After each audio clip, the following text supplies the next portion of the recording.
This is Riano, Italy, the hometown of my great-grandmother's parents.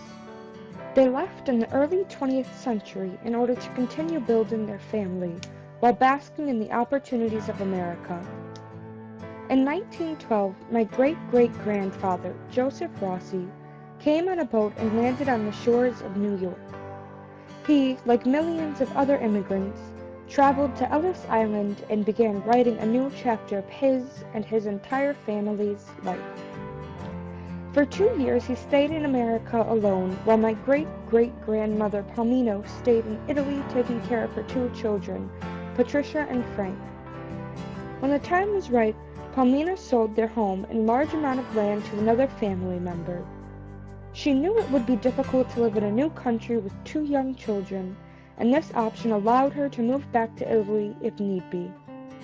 In 1914, the 3 remaining family members traveled to America the same way Joseph did, by boat to Ellis Island.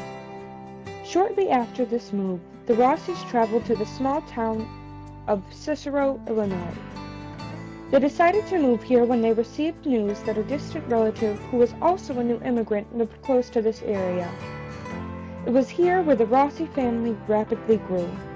Along with Patricia and Frank, who were both born in Italy in 1909 and 1911 respectively, Palmina and Joseph had 4 other children. Joseph Jr., born in 1915, Daniel, born in 1918, Teresa, born in 1919, and Antoinette, born in 1926. A 7th child was expected, but was stillborn. For years, the family enjoyed the quiet and peaceful life they had hoped for. Joseph had worked as a mortar mixer, a garbage man, and a laborer, while Palmina was a stay-at-home mother who focused her days on raising her 6 children. In the early years, the family seemed to have made the right choice when they moved to America. Yet, a cross-country move did not protect the family from all of life's hardships. When she was young, my great-grandmother Antoinette watched as a car in front of the family home burned in a fiery blaze that was directed toward the family due to their immigration status. On May 1, 1938, Palmina and Joseph came home from a relative's house with Patricia and their 4 youngest children, as they did every Sunday after enjoying a family-based dinner. It was this Sunday that they found their second-born child, Frank, lying dead in the kitchen. The cause of death was a self-inflicted shotgun wound to the head. As if this wasn't mortifying enough, forensic teams at the time did not offer any aid in death cleanup. A coroner took the body out of the home and left the responsibility of cleaning up to the family. Almost 12 years exactly after Frank was deceased, Palmina died on May 2, 1950, due to diabetic complications.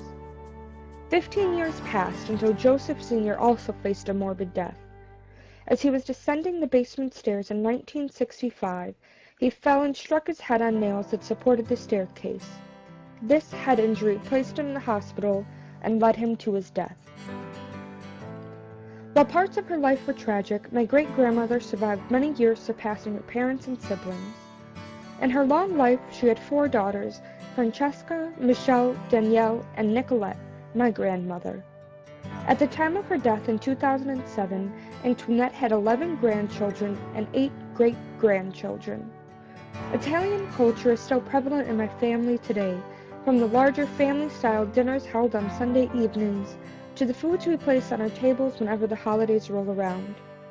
My family has grown excessively from the original 4 members who came from Italy almost 100 years ago, but without those few founding members, nothing could have ever been the same.